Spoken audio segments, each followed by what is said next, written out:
Hi everyone, the Partial Prophet here. Thanks for tuning in. So I wanted to remind you that we know in part and we prophesy in part, and when the Messiah comes, when Jesus comes, we will know fully. So wanted to remind you about that. And so today I have a video called Trump and Haman. So I wanted you to be aware of what we should be keeping an eye on. That's coming up really soon tomorrow. And I think it's an important day tomorrow, so we want to keep an eye on that. So there's a lot going on in the world, and it's really hard to kind of put it all in a video, especially all the prophecy being fulfilled. But we'll just focus on this Haman aspect right now, and just kind of what's been going on in the last month. Okay, so I want to do a quick review of where we were last video. So I was talking about the fall feast in the last video, and starting with I talked about how on October 6th, because that was a really important day in prophecy, that was when Trump said that he would take out the US forces from Syria. And so the 6 is highlighted because I believe that was the third 6 of Trump's 666. And then October 7th was when the troops started coming out. Trump tweeted that he had great and unmatched wisdom in Syria. So we could see his arrogance in that tweet. And then October 9th was Yom Kippur, and that was when the Turkish airstrikes began in northern Syria. That was a very important day in prophecy. Netanyahu did a speech at the Yom Kippur War Memorial Ceremony in Israel, and that was when he made the statement that Israel will defend itself by itself. So Netanyahu was definitely already feeling that Israel has been kind of abandoned by the world, and then currently now by America and Trump. So that happened on Yom Kippur. And then October 14th to 20th was Sukkot, and then I kind of thought maybe Trump's Sukkot was October 15th through the 21st on the Gregorian calendar. And so I talked in my last video about how Netanyahu's 8th day was Trump's 7th day, and that all happened on October 21st, so I thought that was a really big day in prophecy. So if we understand that 8th day is circumcision, that people get cut off on the 8th day. On Netanyahu's 70th birthday, he was not able to form a government. So that was on October 21st. And so it was very interesting because that was the third 70 related to Netanyahu not being able to get reelected or form a government. So that's in my other videos if you want to know more about that. And then for Trump's 7th day, so the 7th day of Sukkot is called Hoshana Rabbah, and that's like the great Hosanna, which means save us. When Jesus was on earth in the Gospels, they were waving palm branches saying, Hosanna, because they wanted Jesus to save them. And so that's what happens on the great Hosanna is, kind of this prayer to be saved. And so what happened on that day was Israel and Jordan asked Trump to leave some troops in Syria, and Trump said no. So what we see is Israel reaching out to America for help because they saw kind of this mess going on in Syria, and they didn't want Trump to take out the troops because they were keeping like Iran and Turkey from getting down closer to their border where they would just have the freedom to squash Israel in any military battle. And he said no. And so I think that was a very big day in history, in prophetical history. It reminded me of Queen Vashti refused to come on the 7th day to the king when the 7 eunuchs called. So now if we think of the church, you know how in Revelation there's 7 churches. If we think of a eunuch kind of being like if you think of the churches as following God but maybe like not having all their power, you can consider maybe the seven eunuchs are a picture of the seven churches. And so um, what I kind of see is like maybe what it is that the churches have lost their power, and so they want Trump. As Christians in this country, we want our leader to um, to follow the Bible and to bless Israel. But he's not doing that. And so we've lost our power. The church has lost their power in this country. Um, and so we have Trump being a Queen Vashti type figure that is not listening to the seven eunuchs, and it is refusing to protect Israel. And this happened on the seventh day. So I think this is prophecy being fulfilled. Okay, so then um, so carrying on in the calendar, on October 16th, that was when Trump said the Kurds are worse than ISIS. They are no angels. It was interesting. That was the 1000th day of Trump. So that was very interesting. And then that was also, it was a type of Tishri 17. Let's see, was that actually Tishri 17? Let me look at my calendar here. Yeah, that was actually Tishri 17. And so like, that could be the day the ark rested on mountain of Ararat. And so, the seventh month, the 17th day was when the ark rested.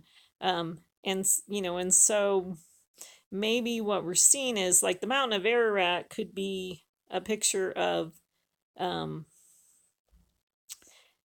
think it relates to Turkey. It could relate to the Kurds. I think maybe, every time I look at this, I see something different. But maybe what we're seeing is that now we're seeing that Trump, instead of being on the seven mountains, the seven churches, he is now on the mountain of Ararat, which like he is now, he's gone rogue, and he is now, following, he's now like making deals with the Muslims in the world.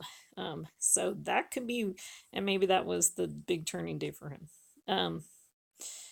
So, or maybe the day that we saw it, so, okay. And so what was interesting to me too, was on October 17th was when Trump had we heard about it from Pence. They made a 5-day ceasefire in Syria. What was interesting, that happened in the middle of the week. And so everyone's looking for this middle of the week thing. I think this was it. And then on October 23rd was when Trump presented what he called his permanent ceasefire in Syria. But if you've been following, like, we don't really hear it a lot on the news here in America, but I really don't think the ceasefire is working. Anyways, so I wanted to talk about, let's see here. Yeah, so I wanted to talk about the Daniel, and talk about how this is being fulfilled and the time frame that we're in with Daniel 9. Okay, so this is Daniel 9:24-27.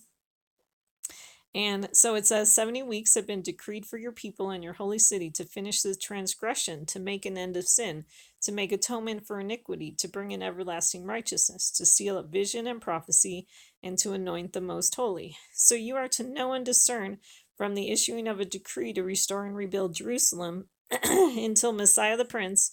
There will be 7 weeks and 62 weeks. It will be built again with plaza and moat, even in times of distress. Then after the 62 weeks, the Messiah will be cut off and have nothing, and the people of the prince who is to come will destroy the city and the sanctuary. And its end will come with the flood, even to the end there will be war, desolations are determined. And he will make a firm covenant with the many for 1 week, but in the middle of the week he will put a stop to sacrifice and grain offering. And on the wing of abominations will come one who makes desolate, even until a complete destruction, one that is decreed, is poured out on the one who makes desolate. Okay, so what we see, this was Gabriel that came to Daniel after he'd been praying, after Daniel had noticed in Jeremiah that it talked about 70 years. So Daniel's like, okay, God, what's up? It's been 70 years. And Gabriel comes to say, well, what you're looking for, it's not just 70 years, it's 70 weeks, following the 70 years, or, along with the 70 years. So there's just a lot more, a lot of times we want to look at prophecy and look at the one thing and go, well, what's up? This is what you said, God, but we got to take the whole scripture, the whole Bible, to get the whole picture. And so Gabriel was kind of reminding Daniel that there's a little bit more to it. Um, and so he talks about kind of this 7 week time frame and a 62-week time frame. And so what I think is, so those would add up to 69 weeks. And then the 70th week, I think, would be the time of Messiah. Um, and so what I was thinking was the decree to restore and rebuild Jerusalem. Now, there's a lot of decrees everywhere. And so I don't know if this is like maybe a decree that God made in heaven, and said, okay, I want to, restore and rebuild Jerusalem. But one thought I had is maybe that happened on Rosh Hashanah, in 2010, which was 9/9/2010, or on 10/25/2010. And the reason why I'm looking at 10/25/2010 is because that was when the Great Flood, that was Shezvan 17, when the Great Flood begins. And I kind of think that that could be when the tribulation started. So I believe in like a 9-year tribulation period, and I think it's almost over, which is exciting. Because what I think is that we had 7 years of Obama tribulation time during Obama, when kind of the Christians had to go into hiding, and then now we've had 2 years of tribulation with President Trump, where things aren't all that better under President Trump for Christians, but it's a 9-year time frame. And so maybe that was when God made a decree that he was going to restore and rebuild Jerusalem and put some things into place. And we see in prophecy that whenever he, like with Moses, he knew he was going to use Moses to set the Israelites free. But what does he do? He calls them and then he sends them into the wilderness. So I think this could be a picture of what happened in 2010. Okay, and so then the 7-week time frame would be the time of Obama. Like I said, the 7 years that happened during Obama, when they made him and Hillary and Kerry made a mess of the world, made the Iran deal.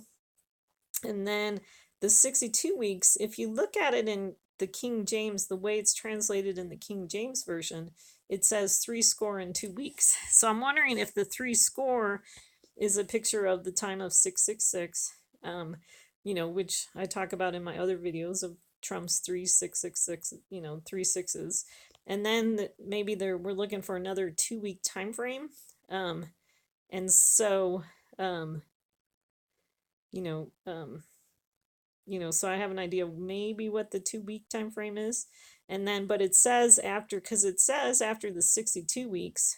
Okay, so another translation I like this one better, the RSV, for this part of the verse. It says, after the 62 weeks, an anointed one shall be cut off and shall have nothing. So what I kind of think is we had Trump's third 6 happen at the beginning of October, and then we had his 2 weeks where he did these 2 ceasefires.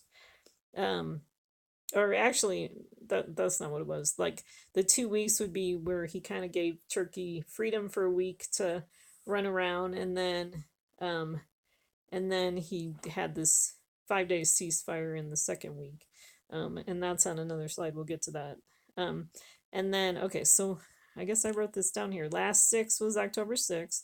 Oh, here's what I wrote down. Okay, October 7 to 28 is the 2 weeks. And so then on October 21st, when you talk about the anointed being cut off, that was Netanyahu's 8th day and Trump's 7th day. And so we definitely see that, Netanyahu was cut off. He's not able to form a government. It really looks like, we could be at the end of Netanyahu's term as prime minister. And then, and I really think that God is probably frustrating, keeping Netanyahu out of power because he doesn't want this Trump peace deal to go through. And then, also it was Trump's 7th day. And so, that could be the day that God decided to cut him off. Because if you understand that the 7th day of Sukkot is the final day of divine judgment, that could be when God said, okay, Trump, you're done. You made this one last, you already did 666, and now you did this last thing where you said no to Israel. So you are done. Um, and then it talks about, the anointed one having nothing. And so this is on the next slide. So what I put in here, Psalm 71, there's actually a lot of verses I could have put in here, but Psalm 71, 10 to 11 says, so this could be Israel talking. For my enemies have spoken against me, and those who watch for my life have consulted together, saying, God has forsaken him. Pursue and seize him, for there is no one to deliver. So what we see this picture, where Israel is now standing alone in the world, and there is no one to help Israel. And so, so the anointed one has been cut off and has nothing. And is alone in the world, and it's sad. And Queen, and like I said, Queen Vashti refused on that day to come help, even when Israel asked for help. Trump said no. So not a good sign at all. Okay, and so then it goes on to talk about, then the people of the prince who is to come will destroy the city and the sanctuary. And so, the city could be Israel and the sanctuary could be America. I definitely think, that's going to happen. That first we'll see the destruction of Israel, and then we'll see the destruction of America, judgment on America.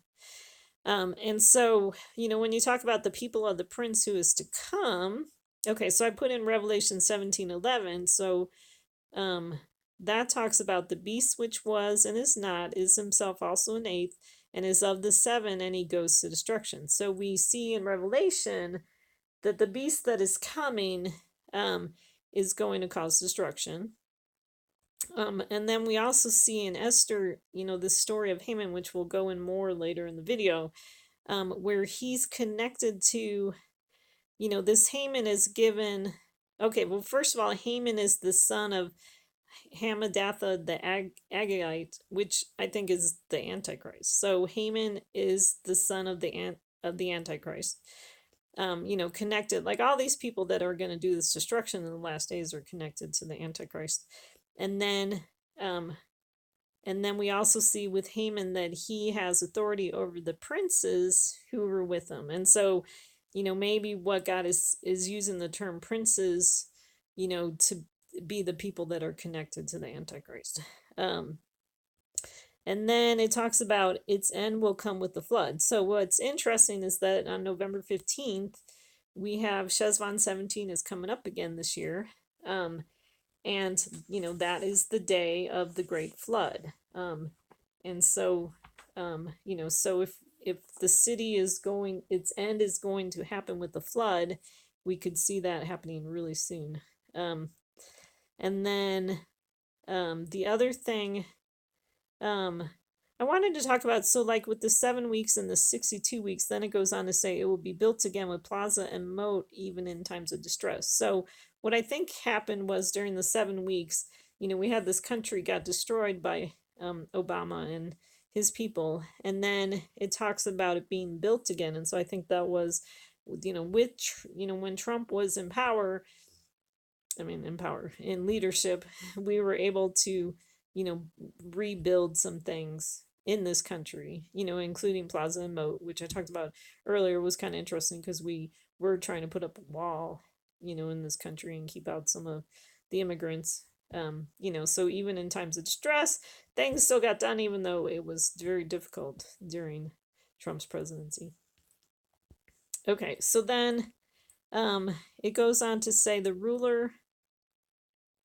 Okay, so Daniel 9:27, I'm putting in a different translation because I think the NLT might have captured this a little differently. Okay, so the ruler will make a treaty with the people for a period of 1 set of 7, but after half this time he will put an end to the sacrifices and offerings. And as a climax to all his terrible deeds, he will set up a sacrilegious object that causes desecration until the fate decreed for this defiler is finally poured down on him. So in this verse, it seems like it's saying, like it's possible this verse could be saying that there's going to be a time frame of 1 week and then a time frame of a half a week. And so I saw that maybe with Trump, that the 1 week, like I said before, the first week could be October 7 to 13, and that was Trump removing troops in Syria. And then after half this time, or in a half a week time frame, in the middle of the week, if the second week is October 14th to October 20th, on October 17th, which was the middle of that week, second week was when he had a ceasefire. So that could be what is going on in these verses. And then, like I said, on October 23rd was when Trump also had his, quote unquote, permanent ceasefire in Syria, which is kind of interesting because it's a peace that's not a peace. And so definitely kind of interesting.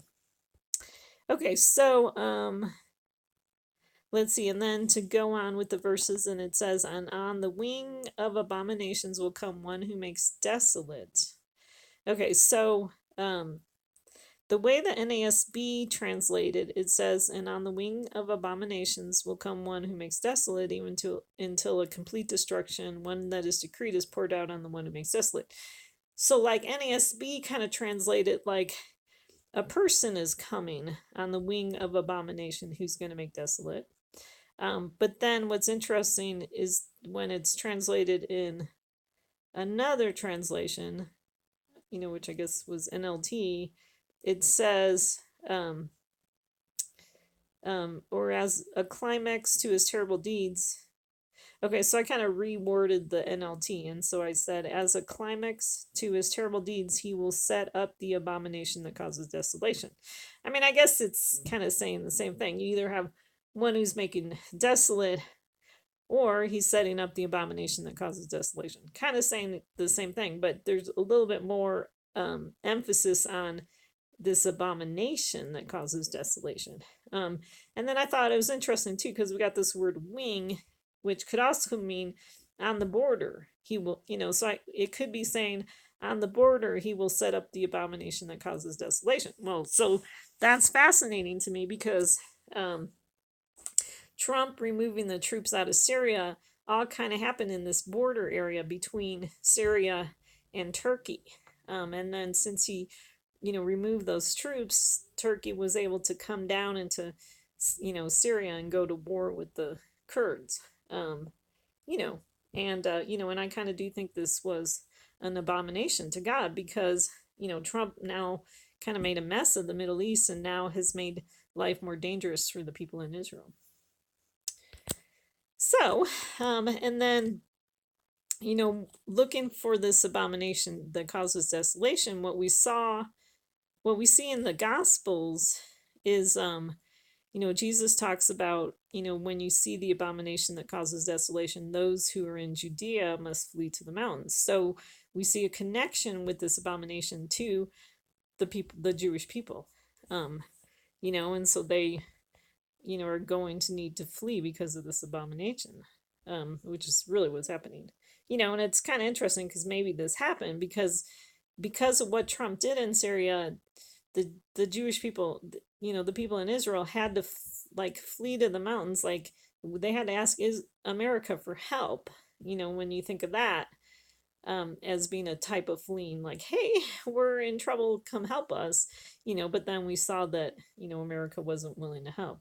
And then it talks about, okay, so in Daniel 12:11, we also see the abomination of desolation mentioned, and it says, from the time that the regular sacrifice is abolished and the abomination of desolation is set up, there will be 1290 days. Okay, so what's interesting is that if you consider, so one time I talked about the 1260 being like symbolic of the 666. And so, so like we saw the end of the 1260 days maybe happening. Now, this is not consecutive. Like it didn't happen right after the 30 days, didn't start directly after the 1260 days, which, I said was October 6th was the last 6. But, so it happened, the 30 days, could start after that half a week time frame. And so that would be October 17th to November 15th. And then, so 30 days from October 17th is going to bring us to November 15th. Well, what's fascinating to me too about November 15th is that that is also 1290 days, so there's another 1290 days, which is it's 1290 days after Trump became the presumptive nominee. Which I guess that means they presume he's going to be the nominee because he's won enough states or whatever, however the election process goes. And that happened on May 4th, 2016. So very fascinating. Is that the 1290 days? I'm not sure, but I'm definitely looking at it. And then on Daniel, because there's two ways that date could be the 1290 days. So just kind of fascinating. And then Daniel 11:31 says, forces from him will arise, desecrate the sanctuary fortress, and do away with the regular sacrifice, and they will set up the abomination of desolation. Okay, so we're going to talk about that on this page.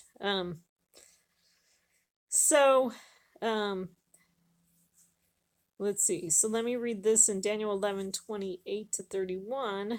I thought this was interesting because this kind of seems like it could be talking about Trump.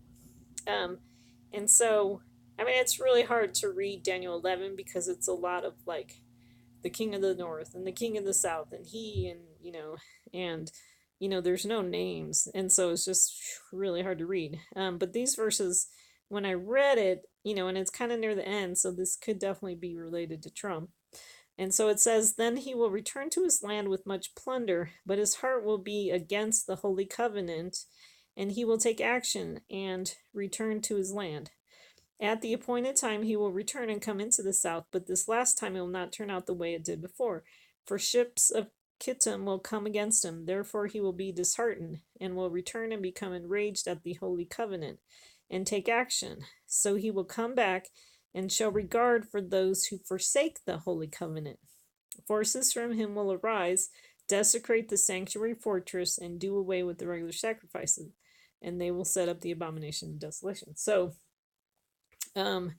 what we see in these verses is there's this king of the north who comes into the south like a couple times, okay? And, like at the beginning, it's good because he gets a lot of plunder from this land, from the south, but then at one time it doesn't, he goes in there and it doesn't turn out well because ships of Kittim will come against him. Okay, so I think the ships of Kittim, whatever, however you pronounce it, could be connected to Greece. And we see like Greece is a picture of the Antichrist people. And so,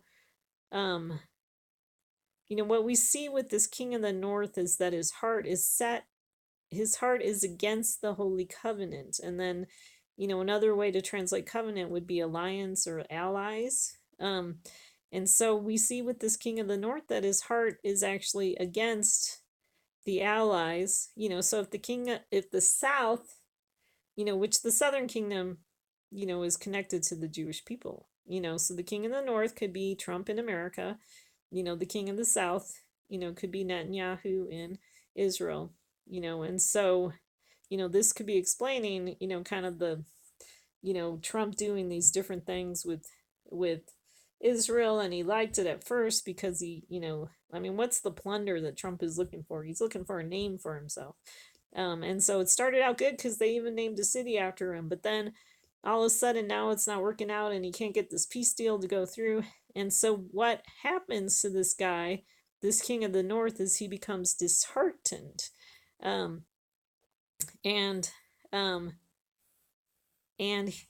then he returns to his own land and he becomes enraged at the Holy Covenant or enraged at the allies. And so I think maybe that's what we're seeing is I think Trump is actually really mad at Israel right now because he wasn't able to get this peace deal through. He wasn't able, to make a name for himself.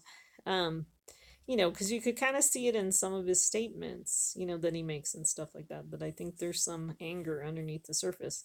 And then it says, so then it says, so he will come back and show regard for those who forsake the Holy Covenant. So what happens? This guy, this king of the north goes rogue.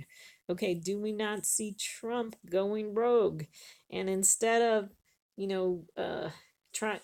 doing stuff with Israel, he's now turning his attention to the Muslims, to the Muslim countries and seeing how he can make a name there, I guess, And, so then it talks about this king of the north, forces from him will arise and desecrate the sanctuary fortress and do away with the regular sacrifice. So what we could see is that, um, Trump, making this deal with Turkey is going to cause, um, forces from him he's going to cause people to arise that are going to come against Israel. So very interesting. Um, okay, so then back to the calendar. Okay, so some of the things I added was on October 22nd. It was interesting because Russia and Turkey made some kind of deal in Syria. They're working together in Syria, so it's not too good because they're, definitely Israel's enemies. The people, I call them the Rit Rats, is what I call them, because people talk a lot about Russia, Iran, and Turkey. So that's where you get the Rits, the Rit Rats, and I call them rats, because they don't like Israel. So we're all, as prophecy people, we're all looking at the Rit Rats. We're all looking at, Russia, Iran, and Turkey, and then their proxies in various places.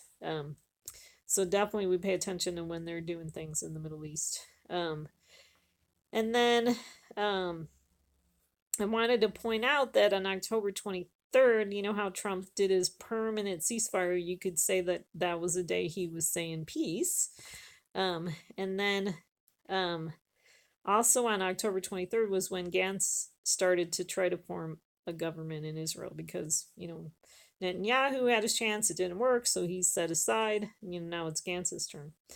October 26th was when the ISIS leader was killed by the United States. And then that was an interesting day because that was when the U.S. troops were sent to go protect the oil fields by Trump. So very interesting. And so I wanted to point out that it reminds me of Revelation 6:6, which is the third horseman of the apocalypse, which I definitely think is Trump. Because, I talk about how it has scales, like, this horseman's doing buying and selling and trading. And so there's a voice that says, a quart of wheat for a denarius and 3 quarts of barley for a denarius, and do not damage the oil and the wine. So what's interesting is that if you think of the wine, like, in communion, we have the bread and the wine. I think the bread is a picture of the Jewish people because that's the body of Christ, and the wine is the picture of the blood of Christ. And so what we see is that Trump has this policy in Syria or in the Middle East where he's, basically kind of saying to this Turkey guy, do whatever you want, but don't damage the oil. That's what I'm interested in. And then don't damage the American troops, the wine. So very fascinating. And not good because Israel's out. Trump's not looking out for Israel. Okay, and so then on October 27th, that was when, Trump made a statement because the ISIS leader was killed. He made this statement that he said, the world is now a much safer place. So, he said peace on October 23rd, and now he's saying safety. And then, so what does God say when they're saying peace and safety? Then sudden destruction. So, and then, okay, so then on October 28th was just an incredible day in prophecy. There was so much that went on, I couldn't even list it all. But some of the highlights was on that day, Danny Danyan, Israel's ambassador to the UN, accused Turkey of being a hub for terrorism.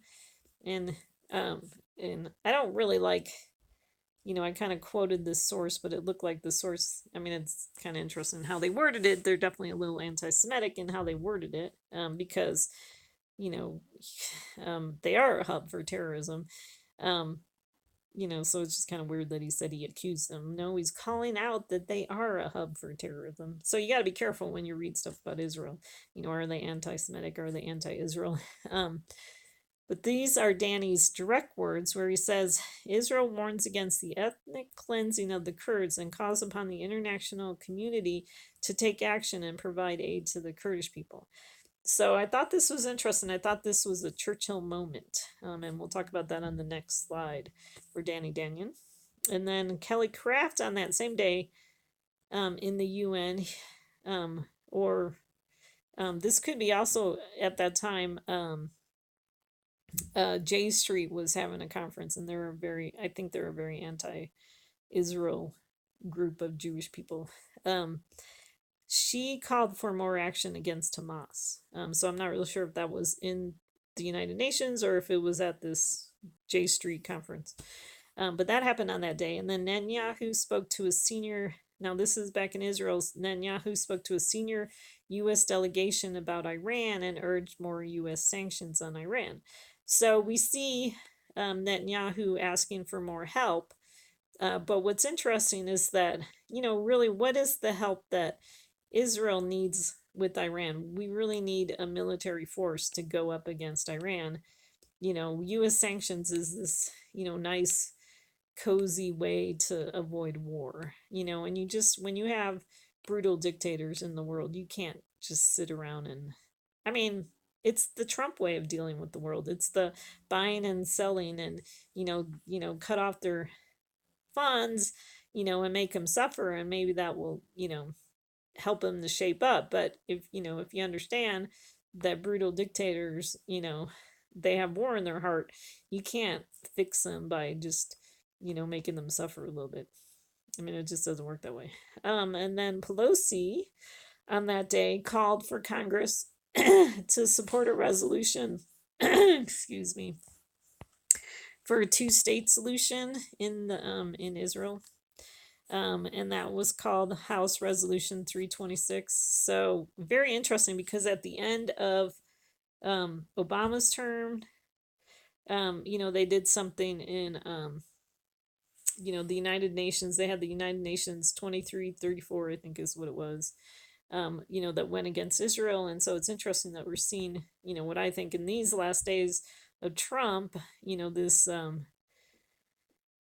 resolution in the House coming up, for two state, we definitely see, just the whole world turning against Israel.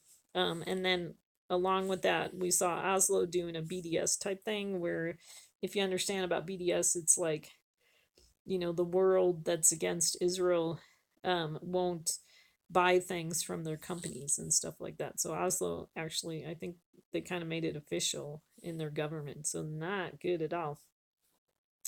And then Gantz said that there was no progress in Sunday's meeting with Netanyahu. Definitely very interesting. And then on that same day, Kushner met with Gantz and then Netanyahu. At least they're still trying to push through that peace thing.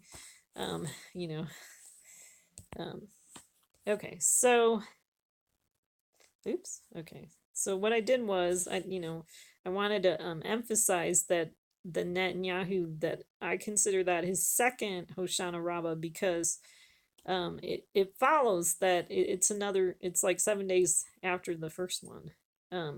It would be another seventh day. So that's what I made about that.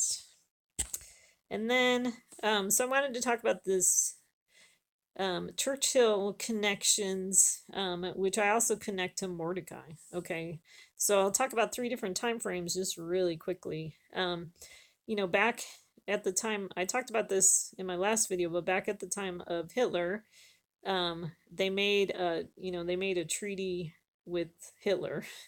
They made a deal with the devil. And so on September 1st, Neville Chamberlain was at Munich, and he had, he talked about this and, made a speech and said, "We have accomplished peace for our time." Well, did they accomplish peace for our time?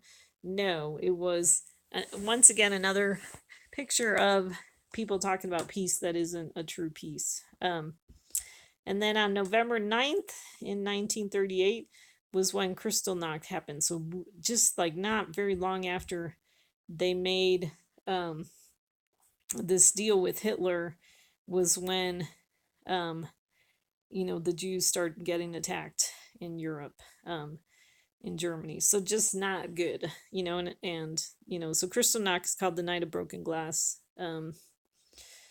Very interesting. Broken windows. And then what was interesting in November 1940, okay, so I thought it was 1 year, but it was 2 years later, he died of cancer, so judgment of God, for making a deal with the devil. December 26, 1941 was when, so in this time frame, we saw Churchill. So it's interesting because Chamberlain, kind of has this reputation of being this naive guy who made a deal with the devil. And then Churchill was considered a wise guy because during the time he was going around going, you know what, this Hitler guy, we got to keep an eye on him. And so in December of 1941, he actually addressed U.S. Congress. It was interesting. It was the day after Christmas. Very fascinating. And what was interesting too was Churchill was accused of being a warmonger. So, very interesting. And so then in the time frame of Obama, on September 21st, 2011, he made a UN speech, and that's when he talked about he was going to remove the troops from Iraq and Afghanistan.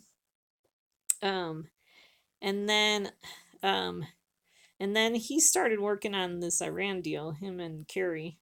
And so what was interesting is that we had Netanyahu did a speech to Congress.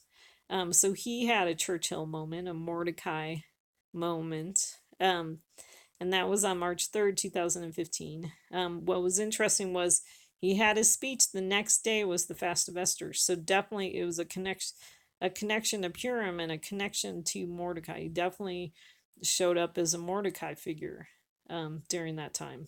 Because he was the only one saying, hey, Iran is dangerous, while Obama was going, oh, we can make this deal. And it, like you said, on April 2nd, Obama went and had his speech and said, this is a good deal, just like Chamberlain. That was Obama's Chamberlain moment. Except nobody knows yet because, everyone thinks like, well, Iran's been behaving itself, but, we haven't seen the end of the story.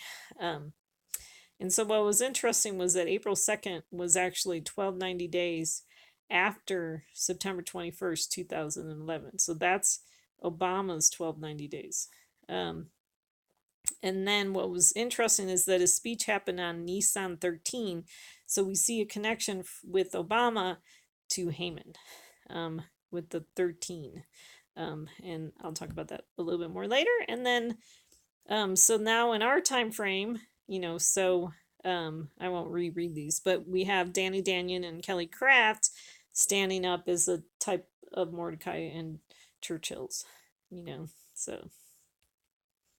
And what's interesting to me too is that, we have Netanyahu, like he's kind of focusing on Iran, and so it was interesting that Danny Danyon was talking about Turkey, and so, but it was kind of interesting that he was like, kind of talking about Turkey like for the Kurds, but I think Turkey is also very dangerous for Israel too.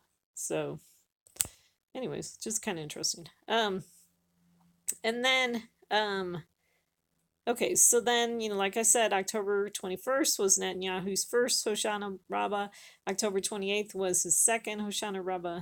And then what happened was October 30th, so just continuing through history, October 30th was the World Series Game 7. The Washington Nationals won 6-2. Kind of an interesting score. And then, maybe God's saying, okay, we've had 6 and we've had 2. What's interesting too was on that day, one of the fires in California was threatening the Reagan Library.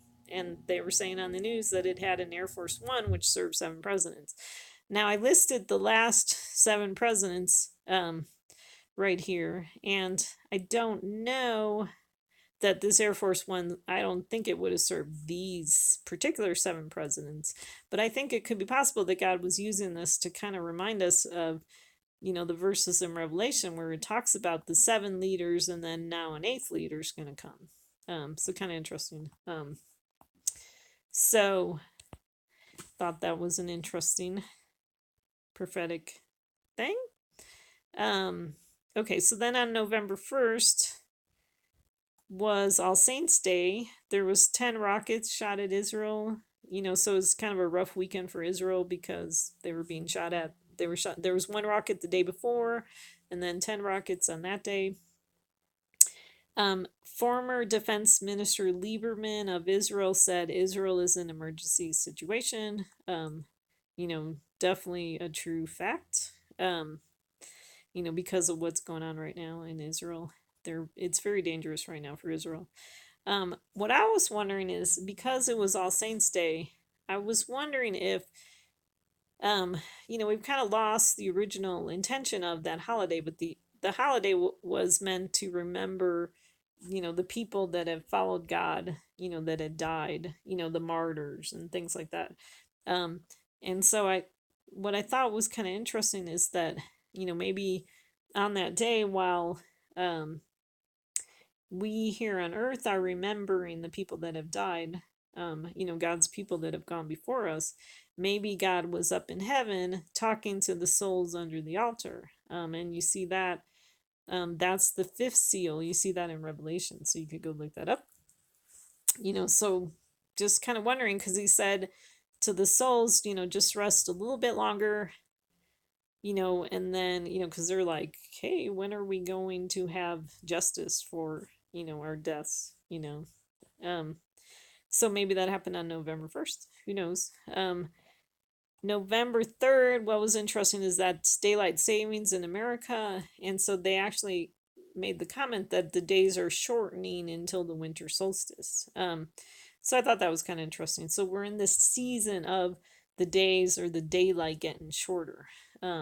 So kind of interesting when you think about God shortening the days to protect the elect. And then on November 5th, on that day, that was Trump actually won 3 years ago on the Hebrew calendar, the presidency. And then, Netanyahu said on that day, so Netanyahu said on that day that Iran's decision to enrich uranium endangers the world. And so, that could be considered like the third Hoshana Rabbah.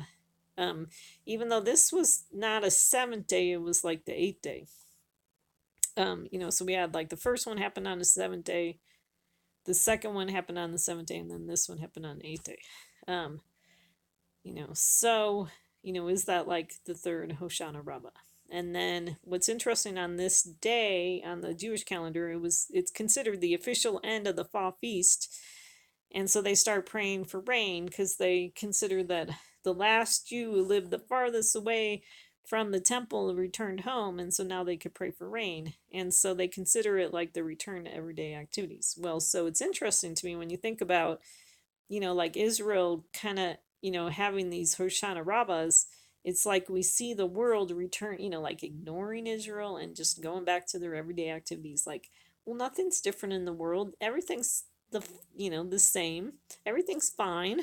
Don't, make us change our ways, to pay attention to these, what you think are these dangers, So, I think that's what we see the world doing.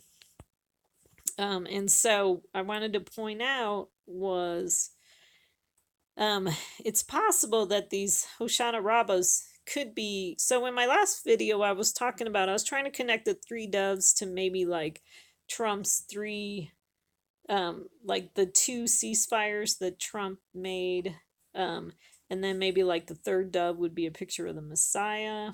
Another maybe possibility is the three doves could be connected to, these Hoshana Rabbahs. So that's a possibility. And then I also wanted to point out in the story of Joseph with his brothers, we see, I'll read these verses to you. So they went to visit him, and then Joseph wanted to put Simeon in jail. And I think this is the part of the story.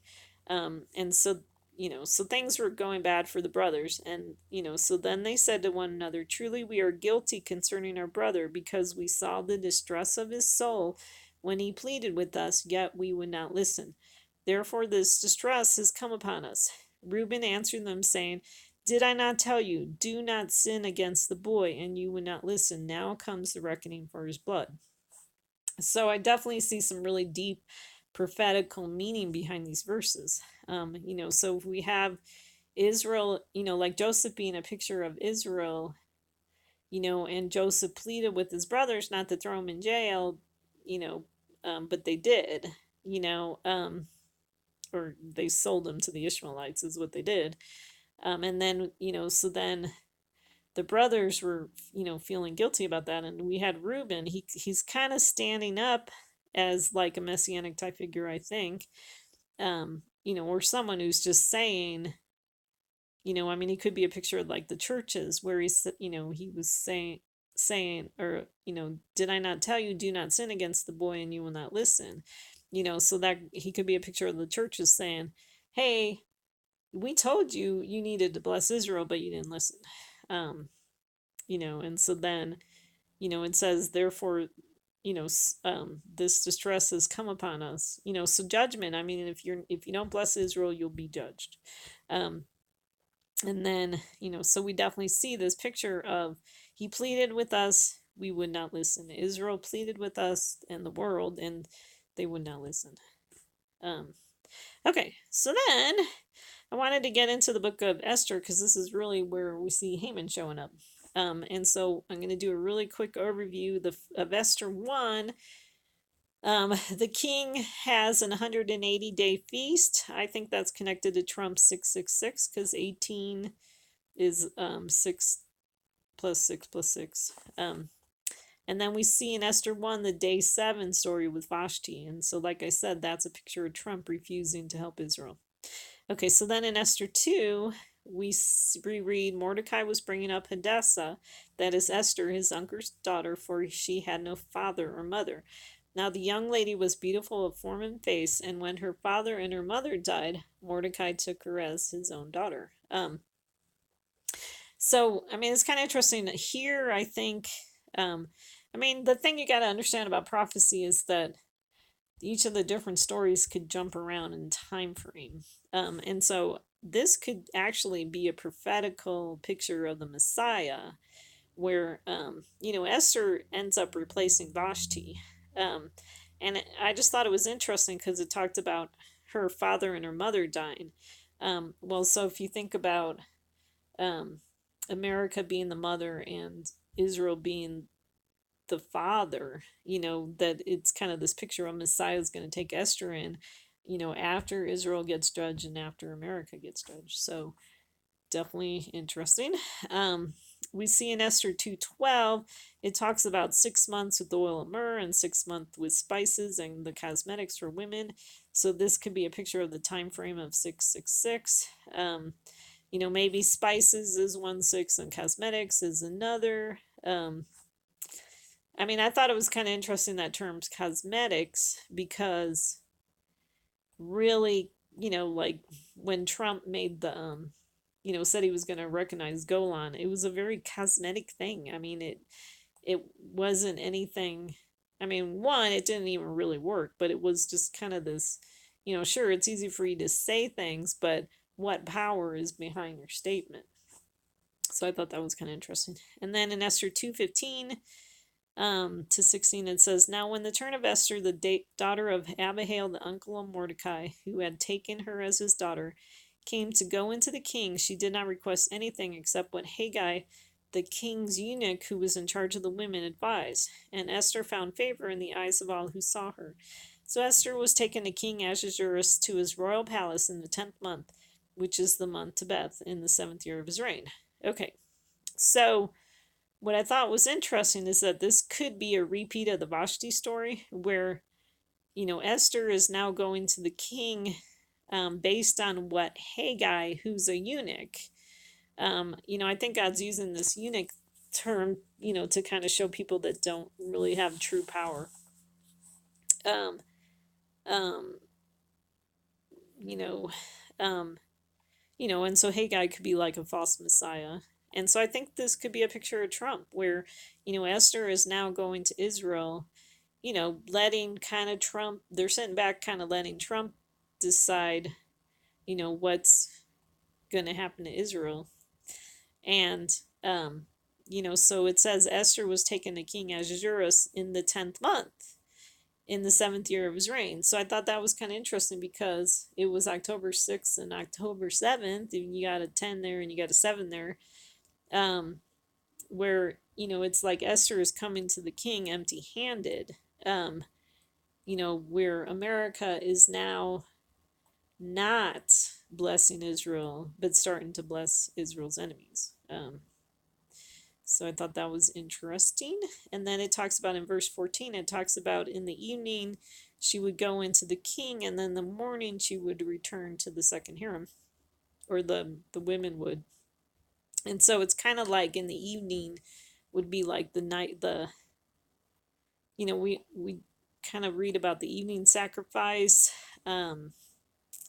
We could see this verse could be giving us a picture of in the evening they go into the king. She goes into the king empty-handed.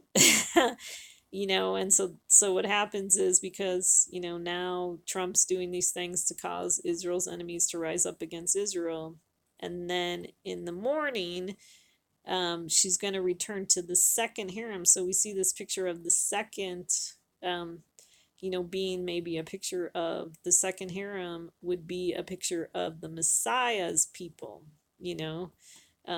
so that could be what that's talking about. Okay, so, and then in Esther 2, verses 21 to 23, we see a picture of, so that's Mordecai with the two guys at the gate that wanted to kill the king. It reminds me of the story of Joseph in jail with two others. Like I said, I think the story with Joseph in the jail, I think it's Joseph in the jail with Obama and Trump. Or it could be a picture of Joseph in jail with Netanyahu and Trump. Except what happens, anyways, so I won't talk about that. I already talked about that. And then in another video. And so in Esther 3, okay, so let's read about this. Oh dear. Okay. After these events, King Ahasuerus promoted Haman, the son of Hammedatha the Agagite, and advanced him and established his authority over all the princes who were with him. All the king's servants who were at the king's gate bowed down and paid homage to Haman, for so the king had commanded concerning him. But Mordecai neither bowed down nor paid homage. When Haman saw that Mordecai neither bowed down nor paid homage to him, Haman was filled with rage. But he disdained to lay hands on Mordecai alone, for they had told them who the people of Mordecai were. Therefore Haman sought to destroy all the Jews, the people of Mordecai, who were throughout the whole kingdom of Ahasuerus. In the first month, which is the month Nisan, in the 12th year of King Ahasuerus, pure, that is, lot, was cast before Haman from day to day and from month to month until the 12th month. That is the month of Adar. Then Haman said to King Ahasuerus, there is a certain people scattered and dispersed among the peoples in all the provinces of your kingdom. Their laws are different from those of all other people, and they do not observe the king's laws. So it is not in the king's interest to let them remain. If it is pleasing to the king, let it be decreed that they be destroyed, and I will pay 10,000 talents of silver into the hands of those who carry on the king's business, to put into the king's treasuries. Then the king took his signet ring from his hand and gave it to Haman, the son of Hammedatha the Agagite, the enemy of the Jews. The king said to Haman, the silver is yours, and the people also, to do with them as you please. Then the king's scribes were summoned in the 13th day of the first month, and it was written just as Haman commanded, to the king's satraps, to the governors who were over each province, and to the okay, I think I continue this on the next page. Let's see, where are those verses? Anyways, it goes on. Sorry, I kind of messed up on that. Okay, so let's talk about these verses. So what I see is that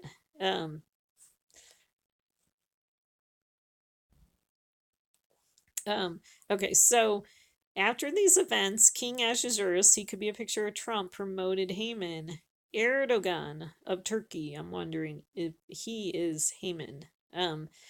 This, the son of Hammedatha the Agagite, so connected to the Antichrist, and advanced him and established his authority over all the princes who were with him. Oh, so also too, when I read this too, it could be, the princes could also be a picture of, the Jewish people, so Trump promoted Erdogan and gave him authority over Israel. That could be what it's saying too. So that's a possibility. And then it said, all the king's servants who were at the king's gate bowed down and paid homage to Haman, for so the king commanded concerning him. But Mordecai neither bowed down nor paid homage. So Danny Dannon could be a picture of this Mordecai who didn't bow down, because he's saying, no, we need to keep an eye on this turkey guy. He's not a good guy. And then in verse 5, okay, so then it talks about Haman sought to destroy all the Jews. And so I definitely think this Turkey guy wants to destroy Israel. A lot of these Muslim dictators want to kill Israel. And then, so what I thought was interesting, it says, in the first month, which is the month Nisan, in the 12th year of King Ahasuerus, pure, that is the law, was cast before Haman from day to day and from month to month until the 12th month, that is the month of Dar. So what I'm kind of wondering is that if pure could be a picture of, I'm probably not saying it right, the mark of the beast, and that it kind of happened. So what I'm wondering is if the month Nisan is a picture of the time frame of when Obama made the Iran deal, and then we had and then Trump came into power, and so we could be having the time frame of Trump where 666 happens there during the time frame of Trump from month to month until the 12th month. And so if you see the 12th month as being like, this is it, this is the end, now God's going to bring judgment. The other thing too that's possible is that also a mark was put on, because I kind of think the mark of the beast also kind of happened during the time frame of Obama, and all the people that were following Obama and that were pro-Iran deal also got a mark. And then, okay, so that's what I thought about that verse. And then it says, Haman said to King Ahasuerus, now listen to this because this works really well. There is a certain people scattered and dispersed among the people in all the provinces of your kingdom. Their laws are different from those of other people, and they do not observe the king's laws. So it is not in the king's interests to let them remain. If it is pleasing to the king, let it be decreed that they be destroyed, and I will pay 10,000 talents of silver into the hands of those who carry on the king's business to put into the king's treasuries. So this kind of works, where if you have Haman being Erdogan, the Turkey guy, he says, what does he say about the Kurds? He actually calls them like terrorists. He says their laws are different and they don't observe the king's laws. He calls them terrorists. And so it was interesting that we saw Trump. Let me see if I can find that in my notes. Where Trump was, we're saying the Kurds were worse than ISIS. He said they're not angels. I mean, almost like he was being influenced by this Turkey guy, on his view of the Kurds. So very interesting.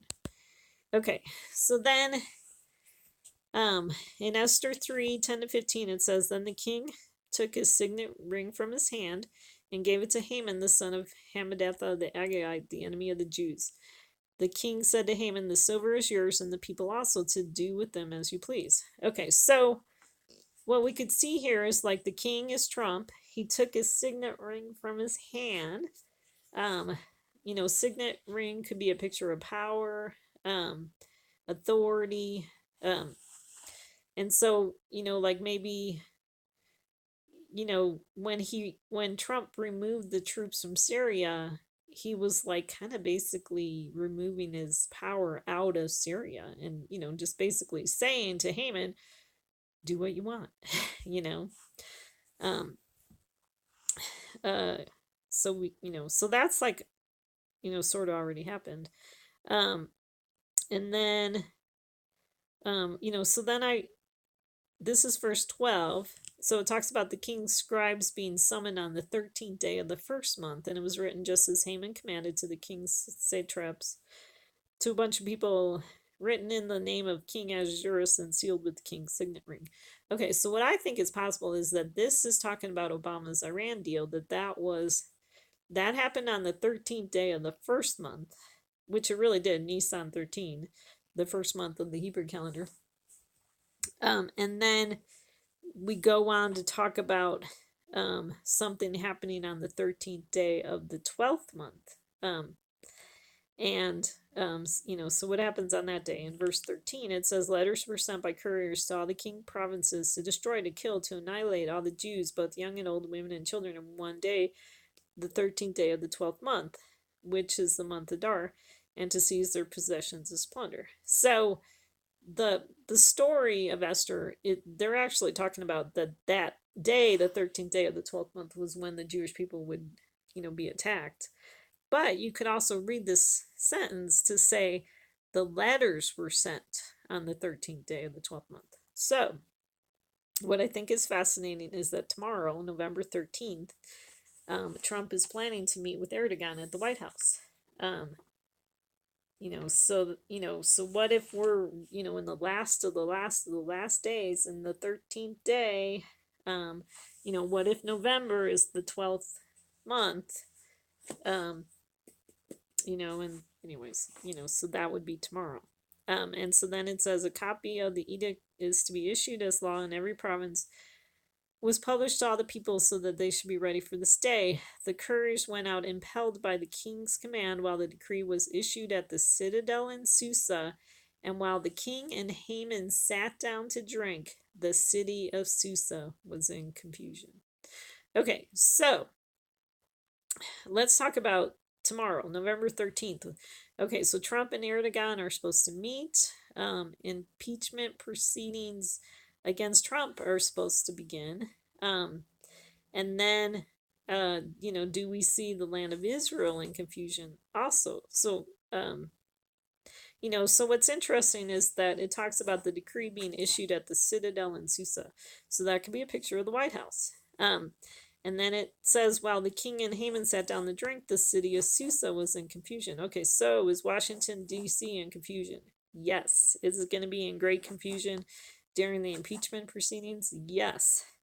I mean, does it seem like people in Washington are going crazy? Yes. Are they in confusion? Yes. And then, well, I mean, it's kind of interesting because it hasn't even happened, and people are already like, why are you meeting with this Turkey guy? Everyone's already confused about that. So that's happening. People are confused about the impeachment proceedings. So it's already sort of been fulfilled, even though it hasn't happened yet. So tomorrow's going to be an interesting day. What's interesting about November 13th is it's the anniversary of Kristallnacht on the Jewish calendar. Night of broken glass. Or night of broken windows. So what I think is interesting too is that in the story with when the doves were sent out, it talks about a raven being sent out, and the raven was sent out the window. And so, I thought it was possible that the raven was a picture of the turkey guy being sent out, that Noah opens the window and he sends out this turkey guy. And, so it's like this picture of, Trump, basically opened the window. If you see the ark is like a picture of the protection on Israel, Trump opened the window and then gave this raven free reign. What's interesting is Kristallnacht is like broken windows, so it's, is it possible we're going to see not only is Trump going to open the window, but he's going to break the window. So be interesting to see.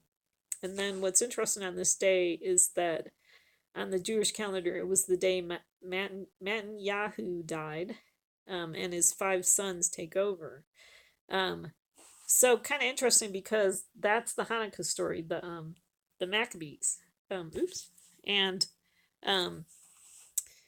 so we see kind of this picture where it's like a Netanyahu could be a picture of either Trump or Netanyahu. I mean, it's interesting that it's similar to Netanyahu.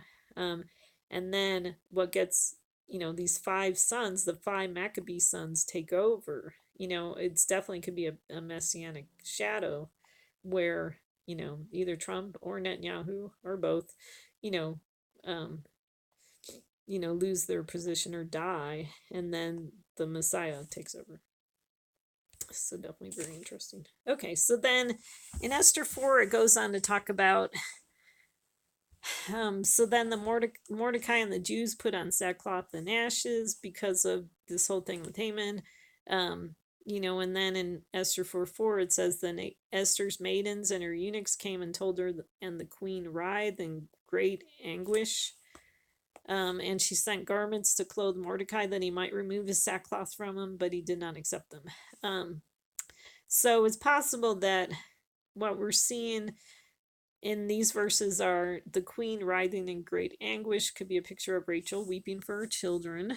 And then, and then it talks about Rachel sending garments to clothe Mordecai. Well, so what's interesting is during the time of Obama, we saw the fulfillment of this because Israel was not happy. Netanyahu was not happy with this Iran deal. And so what Obama did was he sent, it was either weapons or I don't know, or military vehicles or something to Israel to kind of appease them after the Iran deal. So we might see something that Trump does something with Turkey and says to Israel, well, I'll give you some planes, or who knows. We'll see what happens. And then we could definitely see the church being unhappy. And then it goes on to say Esther summoned Hatak from the king's eunuchs, whom the king had appointed to attend her, and ordered him to go to Mordecai to learn what this was and why it was. So I'm not really sure. And then maybe this Hatak guy could be Trump. So she summons Trump to go talk to Mordecai about, in the story, Esther's trying to figure out why Mordecai's upset and having sackcloth. So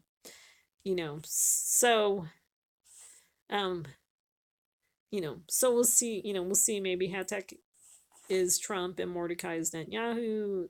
I don't know, or it could be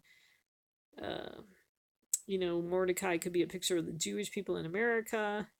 I'm not really sure. We'll see how that plays out. And then it talks about Esther says she has not been summoned for 30 days. So what I thought was interesting is that, I talked about the 30, I think I talked about this. On the 15th is 30 days after 1017. So that could be the fulfillment of the 30 days. Another possibility is that 30 days could be a picture of the 666, the 3 times of the 666, because it talked about Esther was not summoned by the king for 30 days. So if we see like maybe Esther is starting to, if Esther is a picture of the church is starting to recognize that the 3 times that Trump did something to Israel was not directed by God. It came out of Trump's own evil heart. And so we could see Esther, the church, kind of recognizing that, for the first time. Mordecai warns her that she's going to be under judgment if relief comes to the Jews from another place. So Mordecai here could be a messianic figure. So, and then what we see is that there's 3 days where the Jews don't eat or drink, so that could be the 3 days of darkness, a fulfillment of the dead bodies for 3 days. And then, I didn't notice that the 3 days of darkness, it talks about that the Israelites did have light in their houses during these 3 days of darkness. So, so I'm leaning now toward the fact that maybe, Messiah comes soon after Israel gets destroyed. Um, you know, and that's why there's 3 days of light in the is in the Israelites' houses, in God's people's houses, and the 2 days. Like I'm kind of wondering because right now today in Israel, we got rockets going off and stuff like that, and then in the story of who is it, Lazarus, who gets sick, Jesus waits 2 days, so we could see Israel sick today, like they're already kind of at war, and then Trump can make it worse by doing something with Turkey.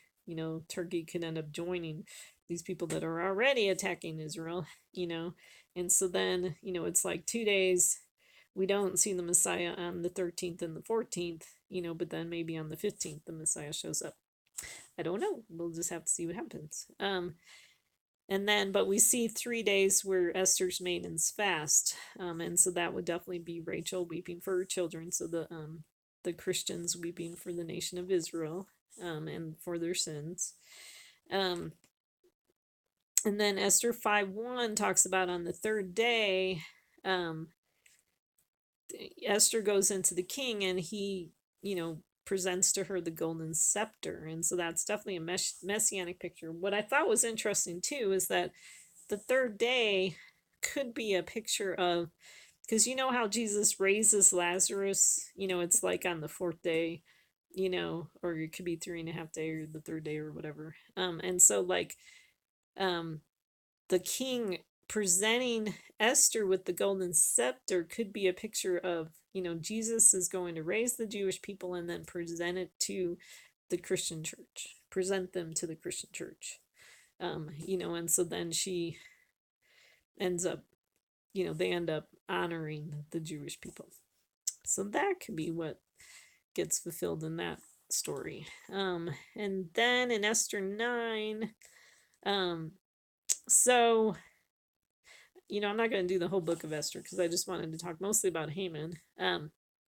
But it goes on to talk about the Jews who were in Susa assembled on the 13th and the 14th of the same month, and they rested on the 15th day and made a day of feasting and rejoicing. So now that could be, it says the Jews in Susa. I mean, that could be a picture of the Turkey people that they assembled on the 13th and the 14th and they rested on the 15th. So maybe they, because of what Trump and Turkey decide, things happen on the 13th, like quickly, maybe, I don't know, on the 13th and the 14th of October. And then they end up resting on the 15th because they ended up killing Israel, and then they could rest. And they rejoice because Israel's dead. I don't know. I'm really unclear about the dates. But what's interesting about the 14th day is when the Passover lamb gets killed. And then the 15th day is the start of unleavened bread. So, and I'm looking at the Gregorian dates on these things. So what's interesting on November 14th is it's 9 months, 24 days from the new year for trees. We see 9 months and 24 days come up in the book of Hosea. I think it's Hosea or Haggai. Anyways, and then on November 15th, so let's talk about that date because it's a very important date, I think. It's the 1200th and 90th day of Trump. It's the 24th day of Gantz. We see another 24 on this day, where Gantz, he's been trying to form a government for 24 days. It's 1 year after the World Series game number 3 where they went into 18 innings. I thought that was kind of interesting, when we think about 9/11 being 18 years ago. Kind of interesting. So what was God saying a year ago at the World Series? How often does the World Series game go into 18 innings? And then, like I said before, November 15th is the 30th day after 10/17, which is Trump's first ceasefire in the middle of the week. And then it's also the 40th day after October 6th, which is when he said he was going to take the troops out of Syria to begin with. And so, like I said before, it's the day that the Great Flood begins. And so, like I said, I think it's 9 years after the tribulation started. So could be a very significant day. I don't know. We'll see what happens. And then, so I wanted to read Genesis 7:11 because let's look at the description of the Great Flood. It says, in the 600th year of Noah's life, in the 2nd month, on the 17th day of the month, on the same day, all the fountains of the great deep burst open and the floodgates of the sky were opened. Okay, so let's talk about the date. It says the 600th year of Noah's life. Okay, so if we see Noah being a picture of Trump, and so the 600th year is the 666, And then it talks about the second month. So, like the second month after the last six, so the last six was October 6th, and then the second month would be November. And then it said the 17th day of the month. Well, it's the 17th day of the month on the Hebrew calendar. Um, so, but it could be interesting. We might see something maybe happen on November 17th. I don't know. But let's look at this great flood description. It says, the fountains of the great deep burst open. And so what we see in that is the abyss gets burst open. So definitely very interesting. And then we also see the floodgates of the sky are open. So in the description of the great flood, it's like the abyss is open from the bottom and the heavens from above are open, and so just kind of a crazy day. So I wanted to point that out to you. It's like we see two things happening at around the same time. And let's see. Okay, so then, so what if November 15th to the 21st is the time of Messiah, which those dates would match like the Feast of Unleavened Bread, and then, or Sukkot too, either way. And then November 16th is, so let's look at the dates in that week.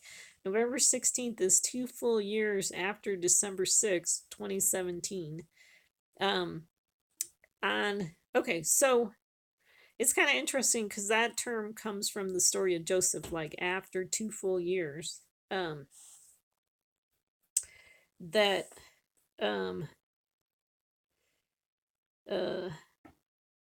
like, okay, so I wanted to talk about the full year. So the Jewish people called this year, or actually, because I think we switched years, but the last year they called it a pregnant year, because there was an added Adar, to their calendar because they're trying to match it up with the way the Jewish calendar works. You're trying to match up the lunar with the solar. And so they called it a pregnant year. So an extra month was added in. And so if you're looking for 24 months after December 6, 2017, which was on the 18th of the Hebrew month, whatever that month was, Kislev, I think, then this would be considered like 2 full years if you take into account that extra Adar month. It's 24 months after December 6, 2017. So kind of interesting. And then it's 1 year after the Tree of Life shooting. And then I didn't put in November 17th, but it's possible that could be the day. We don't know until things happen. I mean, maybe the Great Flood, would happen on November 17th rather than on Chesvan 17th. We don't know. But what's interesting is that, I wanted to point out that this verse about the Great Flood was Genesis 7:11. And so, we talk about 9:11, but we see 7:11.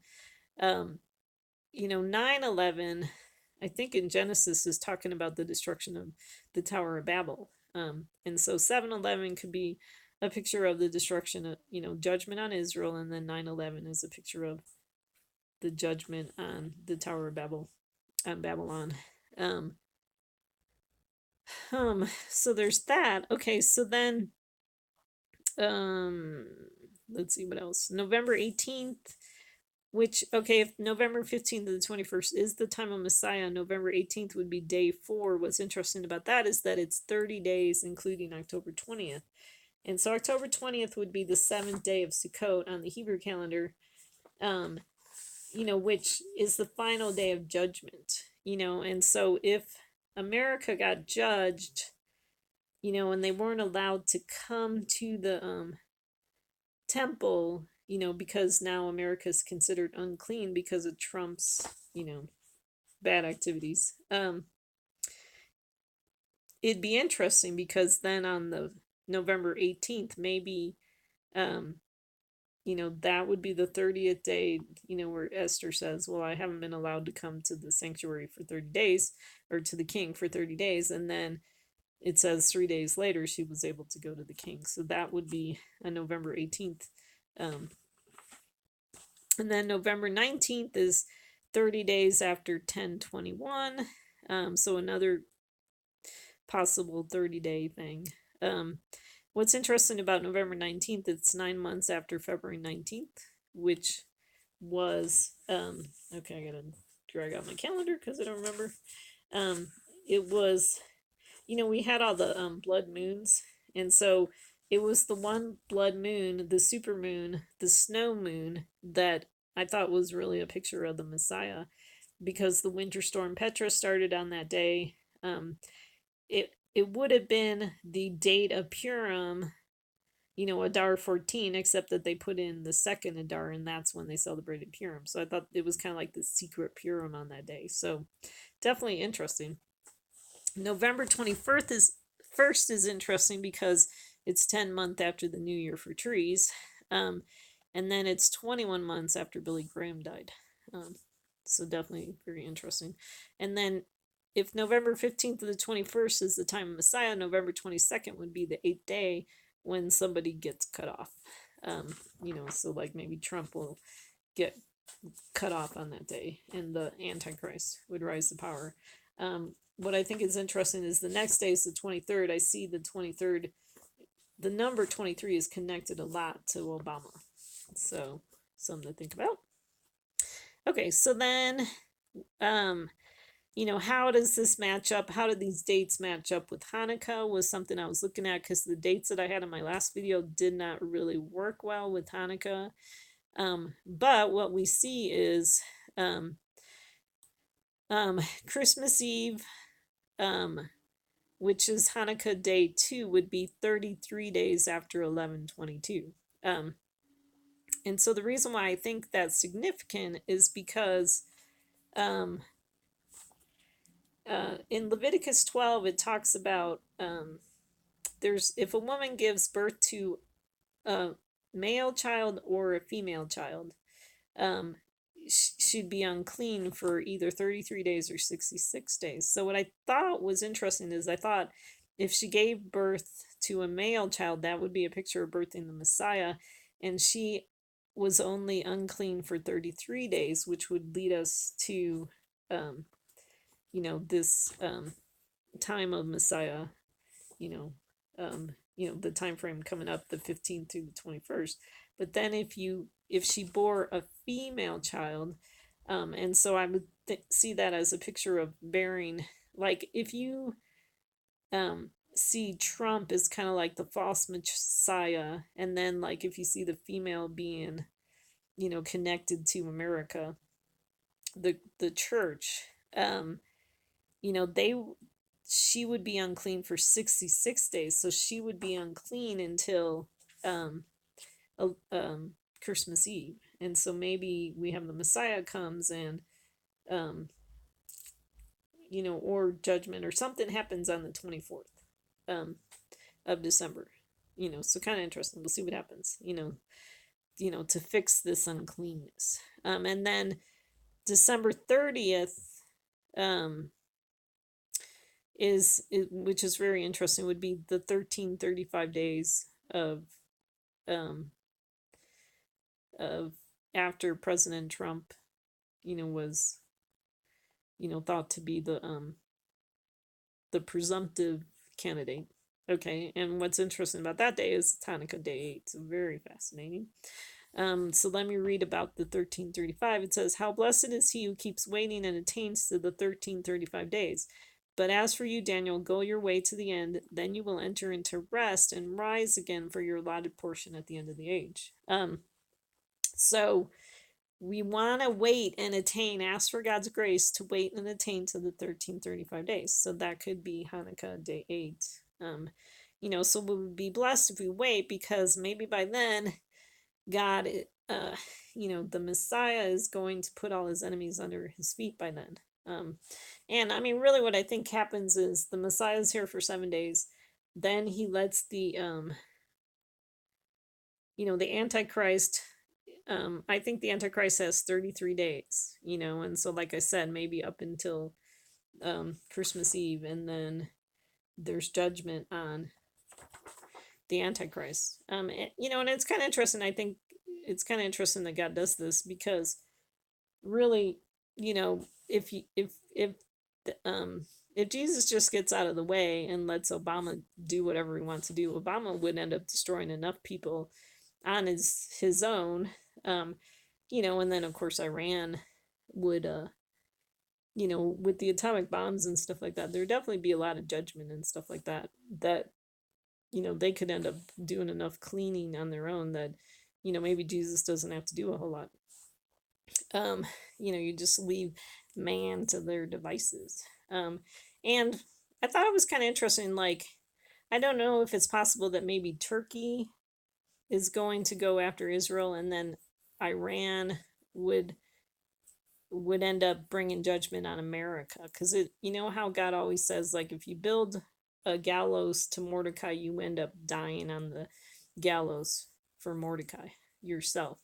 And so maybe what we're going to see is that Turkey, because if Trump does something with Turkey, then he could end up um well, I mean, I think he's going to end up um being judged by, God's going to let Obama have his way with Trump.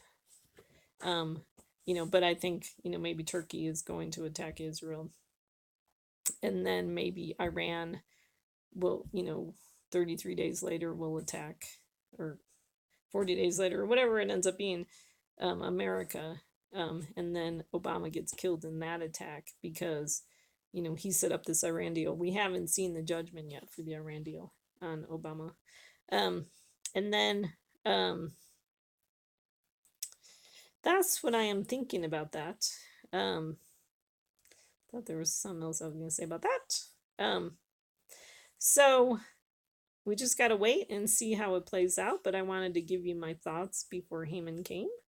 So definitely we'll be watching tomorrow. I don't know if this time frame works. I mean, obviously we could have a Hanukkah, like a real, maybe this Hanukkah is, kind of the false Hanukkah before there's a true Hanukkah. Because how with the Christmas holiday, you have, some people celebrate Christmas on December 25th, and then some people celebrate it on January 7th, so maybe there's a real Hanukkah that we end up celebrating in January. Oh, but what I did want to point out to you is that, so what I think is going to happen is that when Jesus comes, he's going to, put the lamb's blood on our door. We're going to, he talks about, Psalm 83 talks about hiding, while until the indignation is past. And so Jesus is going to come, he's going to gather his people, he's going to put them under the lamb's blood, the protection, and so the world's going to be going crazy around us. Psalm 83 says 1,000 will fall by my side, but it won't affect me. And so we're going to see the world go crazy around us, but we're going to be under that protection of the blood lamb of the, the blood's lamb, the blood of Messiah, and so that's why I don't believe in the rapture. I'm not looking for the rapture. I'm looking for Messiah to come to put us under his Sukkot, to put him under his covering, his booth, and so that's what I think is gonna be happening. So definitely keep an eye out. I wanted you to be prepared. I don't know if these dates are right. I think I have the events correct. I don't know if I have the dates right. And then, but it's just fascinating to me that we're seeing 1290 and 1335 come up on these dates. So definitely, I pray for God's grace for you. I thank you for listening to my videos. So hang in there. Don't follow Trump. He's the false Messiah. Don't follow Obama. He's the Antichrist. Follow Jesus. And we're saved by our belief in Jesus as being the Messiah. We are not saved by our works. And so I just wanted to point that all out quickly, so you knew where I stood. We wanted to believe it. We want to believe in Jesus. The good news is, if you have people that are following Trump, I mean, because it's kind of a crazy time in the world right now, where, I did want to point this out too, that people are, these diehard Trump fans, And even with what he's doing in Syria, no one is willing to say, hey, he's doing some I mean, some people are. There are people going, what are you doing with Turkey? But there's other people going, well, we just don't understand. He's so wise. He just has some really great, strategy in Syria that we don't understand. And so it's just crazy. It's deceived, because people aren't seeing his true heart. And so I mean, I really think he's gone rogue. And so we'll see. And I think it could just completely become clear tomorrow, or within the next in the near future. Where Trump really stands. And he's definitely, I definitely believe he's the false Messiah. It's been a time of testing to see, are we going to stay and continue to follow the true Messiah, Jesus, or are we going to get deceived and follow the false Messiah, Trump? But I did want to encourage you, if you have family members that are following this false Messiah, Trump, remember that when Jesus came, there were some followers of John that when they saw Jesus, they went they left John and they followed Jesus. And so I think that's a picture of, we are going to see some people leaving Trump to follow Jesus. And hopefully we'll see some people too leave Obama to follow Jesus too.